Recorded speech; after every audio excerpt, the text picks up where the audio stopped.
Hello friends, तो हम लोग शुरू कर रहे हैं आज का ये लेक्चर विथ फिजिकल क्वांटिटी। तो पहले हम लोग देखते हैं कि फिजिकल क्वांटिटी होती क्या चीज़ है। फिजिकल क्वांटिटी का मतलब होता है कोई भी चीज़ जिसका मेजरमेंट किया जा सकता है और मेजरमेंट करने के बाद हम लोग उसे क्वांटिफाई कर सकते हैं, मतलब एक वैल्यू बता सकते हैं मेजरमेंट करने के बाद। तो हर वो चीज़ दुनिया में जिसका मेजरमेंट किया जा सकता है और मेजरमेंट करने के बाद हम उसकी वैल्यू बता सकते हैं, उस चीज़ को हम फिजिकल क्वांटिटी बोल सकते हैं। और बाद में ये जो चीज़ है इसको हम किसी भी मैथमेटिकल इक्वेशन में इसका यूज़ भी कर सकते हैं। फॉर एग्जाम्पल, अगर हम लोग एग्जाम्पल लें तो सबसे पहले हम लोग लेते हैं लेंथ का example, right. If we talk about, we will talk first about length, क्योंकि सबसे कॉमन यही है। लेंथ हम लोग जो मेजर करते हैं वो रूलर से मेजर करते हैं या फिर इंच टेप होता है उससे मेजर करते हैं। तो लेंथ मेजर किया जा सकता है, तो लेंथ एक फिजिकल क्वांटिटी है। जैसे आपने किसी चीज़ का लेंथ मेजर किया, सपोज एक ऑब्जेक्ट है, एक बुक है, ये जो बुक है इसका लेंथ आपने मेजर किया और इस बुक का लेंथ सपोज है 30 सेंटीमीटर्स या फिर 15 सेंटीमीटर। तो आपने क्या किया, इस बुक के लेंथ को मेजर किया with the help of scale. एक स्केल ली आपने और वो स्केल की मदद से इस बुक के लेंथ को मेजर किया और आपको मिला 15 सेंटीमीटर।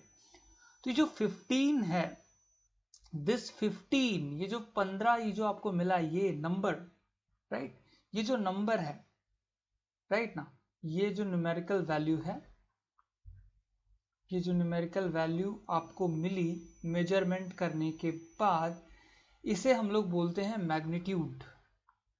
इसे हम लोग क्या बोलते हैं, मैग्नीट्यूड। ओके। और ये जो सेंटीमीटर है, आपको पता है सेंटीमीटर एक यूनिट है लेंथ का। तो सेंटीमीटर क्या है, one of the unit of length. तो आपने बुक का मेजरमेंट किया और आपको पता चला कि बुक का लेंथ है 15 सेंटीमीटर। तो आप इसका मेजरमेंट कर पाए, तो आप कह सकते हो कि length is the physical quantity. जैसे अगर हम टेम्परेचर लें, टेम्परेचर तो जैसे अगर आप अपने घर का टेम्परेचर मेजर करना चाहते हैं, एटमॉस्फेरिक टेम्परेचर, तो आपके घर में या फिर थर्मामीटर होगा। थर्मामीटर एक डिवाइस होता है, राइट, जिसकी मदद से हम लोग क्या करते हैं, जिसकी मदद से हम लोग टेम्परेचर मेजर करते हैं। ओके।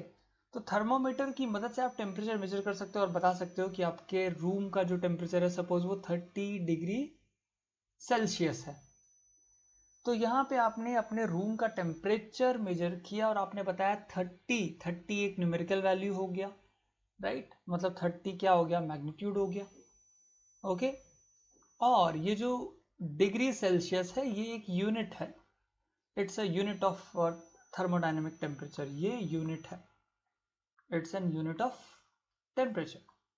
तो इसी तरह से दुनिया में जिस चीज का मेजरमेंट आप कर सकते हो उस चीज को आप फिजिकल क्वांटिटी बोल सकते हो। तो लेंथ आपका फिजिकल क्वांटिटी है, टेम्परेचर आपका फिजिकल क्वांटिटी है। और हम बात करते हैं मास की। मास, तो सपोज आप मार्केट में गए 2 किलो आलू खरीदने के लिए, तो आपने उससे कहा कि I want 2 kg of potatoes. तो ये जो 2 kg है वो आपको मेजर करके देता है। तो ये जो 2 kg है, 2 is the magnitude and kg is the unit of mass. तो आप मास को मेजर कर पा रहे हो, तो मास भी एक फिजिकल क्वांटिटी है। तो दुनिया की हर वो चीज जिसका मेजरमेंट किया जा सकता है उसको हम लोग क्या बोलेंगे, physical quantity. So everything, every quantity, every quantity in the nature, in the nature which can be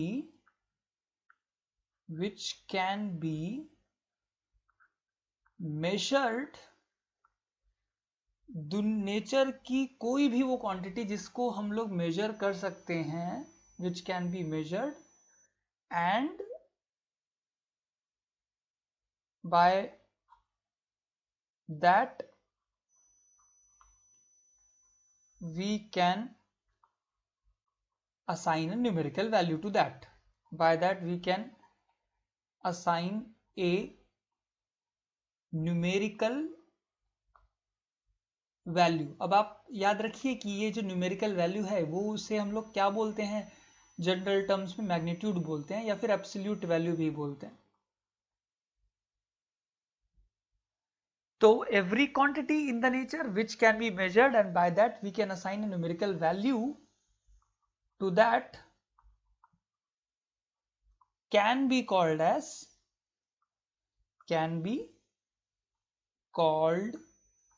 as physical quantity. तो दुनिया की हर वो क्वांटिटी जिसका मेजरमेंट हम कर सकते हैं और मेजरमेंट करने के बाद हम एक न्यूमेरिकल वैल्यू बता सकते हैं उस क्वांटिटी की, उसको हम लोग फिजिकल क्वांटिटी बोल सकते हैं.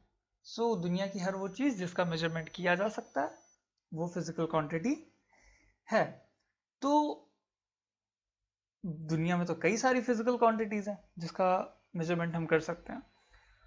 तो जब भी आप कोई मेजरमेंट करोगे, when ever you will perform a measurement, जब भी आप किसी भी चीज का मेजरमेंट करते हो, राइट, तो आपको मिलता क्या है? आपको मिलता है एक न्यूमेरिकल वैल्यू, राइट, क्योंकि मेजरमेंट का पर्पस ही यही होता है कि हमें चाहिए होता है क्या? Numerical value. और न्यूमेरिकल वैल्यू के साथ आप एक यूनिट का इस्तेमाल करते हो, आप यूज करते हो यूनिट. सो फॉर एग्जाम्पल, जैसे हमने ऊपर लिया था 15 सेंटीमीटर, तो 15 एक न्यूमेरिकल वैल्यू है और सेंटीमीटर हो गया हमारा एक यूनिट, राइट. तो जब भी आप मेजरमेंट करोगे तो आपको एक न्यूमेरिकल वैल्यू मिलेगा, उसके साथ आप एक प्रॉपर यूनिट यूज करोगे. एग्जैक्टली यही चीज है. अभी आप इसको कह सकते हो कि इसी चीज को आप कन्वर्ट कर सकते हो 150 mm, राइट. 15 सेंटीमीटर को हम लोग 150 mm भी तो लिख सकते हैं, करेक्ट. तो मतलब ये जो 15 सेंटीमीटर है बुक का लेंथ, आप उसको किसी अलग यूनिट में लिख सकते हो. फॉर एग्जांपल हमने mm में लिख दिया तो ये हो गया 150 mm. अगर आप मीटर में लिखना चाहते हो तो ये हो जाएगा 0.15 मीटर. ये देखिए, आप देख सकते हैं कि न्यूमेरिकल वैल्यू चेंज हो रही है. यहां पे जो न्यूमेरिकल वैल्यू है ये 15 थी, राइट. यहां पे ये 150 हो गई, यहां पे ये 0.15 हो गई. लेकिन ये तीनों का मतलब तो एक ही है. वो बुक का लेंथ तो 15 ही था ना. उस बुक का जो लेंथ था वो कितना था? वो तो सेम उतना ही है, 15 सेंटीमीटर. बट आप इसको ये तीन तरह से लिख सकते हो. तो इससे हमें एक चीज पता चलती है कि सबसे बड़ा यूनिट कौन सा है लेंथ का. इन तीनों में हमको पता है कि मीटर बड़ा होता है, मीटर बड़ा होता है. मीटर के बाद हमारा सेंटीमीटर आता है और सेंटीमीटर के बाद हमारा क्या आता है? मिलीमीटर आता है. तो सबसे बड़ा मीटर है, उसके बाद सेंटीमीटर है, फिर मिलीमीटर है. तो देखो, जो सबसे बड़ा यूनिट है उसके साथ जो न्यूमेरिकल वैल्यू है वो सबसे छोटी है. सबसे बड़ा यूनिट जो है उसके साथ जो न्यूमेरिकल वैल्यू है वो सबसे छोटी है. और जो सबसे छोटा यूनिट है उसके साथ जो न्यूमेरिकल वैल्यू है वो सबसे बड़ी है. तो हम लोग इसको एक फॉर्मेट में लिखते हैं कि जब भी आप कोई फिजिकल क्वांटिटी मेजर करोगे, जब भी आप कोई फिजिकल क्वांटिटी मेजर करोगे, फिजिकल क्वांटिटी, तो जैसे कि मैंने अभी बताया आपको कि फिजिकल क्वांटिटी जब मेजर करोगे तो आपको मिलेगी दो चीज. एक होगा न्यूमेरिकल वैल्यू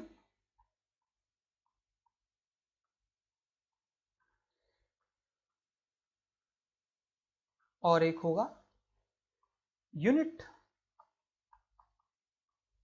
करेक्ट. अब हम न्यूमेरिकल वैल्यू को n से डिनोट अगर कर दें और यूनिट को u से डिनोट कर दें और फिजिकल क्वांटिटी को q से डिनोट कर दें तो q is equal to nu हो गया, right. q is equal to क्या हो गया? nu हो गया. अब जैसे कि आपने यहां पे देखा कि अगर आप यूनिट को चेंज करोगे तो ये न्यूमेरिकल वैल्यू चेंज होता है। तो मैं लिख सकता हूं कि NU जो है ना, हमारा जो बुक है, बुक का लेंथ तो कांस्टेंट है ना 15 सेंटीमीटर, बट इसको अगर हम लोग अलग अलग यूनिट्स में लिखेंगे तो ये ऐसे लिख सकते हैं। तो हम लोग यहाँ पे बोलेंगे कि अगर हम लोग if length of book is constant, अगर बुक का लेंथ कांस्टेंट है ना, मतलब Q क्या है, Q अगर कांस्टेंट है, Q अगर कांस्टेंट है तो हम लिख सकते हैं constant is equal to NU, right. फिर हम लिख सकते हैं कि अगर मैं यूनिट चेंज करूंगा तो N भी चेंज हो जाएगा, राइट। तो मैं लिख सकता हूं कांस्टेंट इज इक्वल टू, अगर मैं यूनिट चेंज करूं, सपोज एक यूनिट ले रहा हूं मैं, सपोज ये NU है, और मैं यूनिट अगर चेंज करूं, दूसरा एक यूनिट कोई ले लूं, मतलब मिलीमीटर ले लूं, तो N रहेगा क्या, नहीं, N सपोज N1 हो जाएगा। अगर मैं किलोमीटर ले लूं तो वो क्या हो जाएगा, मतलब जैसे जैसे आप यूनिट को बदलोगे ये नंबर भी बदलेगा। ये एग्जांपल हमने ऊपर देखा है, ये वाला एग्जांपल। तो यहां से हम एक चीज बता सकते हैं कि अगर इस इक्वेशन को हम लोग यहां पे लिखें तो हम लोग लिख सकते हैं कि n is inversely proportional to, right. तो मैं इसको रफ कर देता हूं पहले। n is inversely proportional to, एक मिनट ये काम, हाँ, तो पहले लिखता हूं n is equal to constant upon u।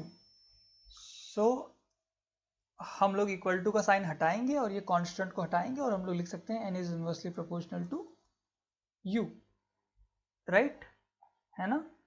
तो n क्या था, याद रखिए, n था हमारा न्यूमेरिकल वैल्यू। n क्या था हमारा, छोटा n का मतलब हमारा क्या है, न्यूमेरिकल वैल्यू है। छोटा n means what, numerical value, numerical value. और छोटा u का मतलब क्या है, unit, unit for any physical quantity. तो अगर आप इनका जो रिलेशन है वो क्या है, इनवर्सली प्रोपोर्शनल, राइट। ये इनवर्सली प्रोपोर्शनल है। तो इससे हम कह सकते हैं कि अगर आप n को बढ़ाओगे, इनवर्सली प्रोपोर्शनल मतलब उल्टा प्रोपोर्शनल है, राइट। तो n को बढ़ाओगे तो u क्या होगा, u छोटा होगा। और अगर आप n को घटाओगे तो u क्या होगा, बड़ा होगा। मतलब अगर आप छोटा यूनिट यूज करते हो तो आपको n बड़ा मिलेगा, अगर आप बड़ा यूनिट यूज करते हो तो n आपको क्या मिलेगा, छोटा मिलेगा, लाइक दैट, करेक्ट। तो यहां से हम लोग ये चीजें नोट डाउन कर सकते हैं कि अगर यूनिट आप छोटा यूज करोगे तो आपका जो मैग्नीट्यूड है वो बड़ा हो जाएगा। फॉर एग्जाम्पल छोटा यूनिट हमारा कौन सा था, mm था, है ना, और वहां पे हमें क्या मिल रहा था, 150, करेक्ट। लेकिन अगर आप यूनिट आप बड़ा यूज करोगे, फॉर एग्जाम्पल मीटर, तो n क्या मिल रहा था, कम मिल रहा था, वो कितना आ रहा था, 0.15, करेक्ट। अगर आप किलोमीटर यूज करोगे तो और कम हो जाएगा। तो इससे हमें ये चीजें पता चलती हैं कि अगर आप जितना बड़ा यूनिट यूज करोगे उसका जो मैग्नीट्यूड है वो उतना छोटा होते जाएगा।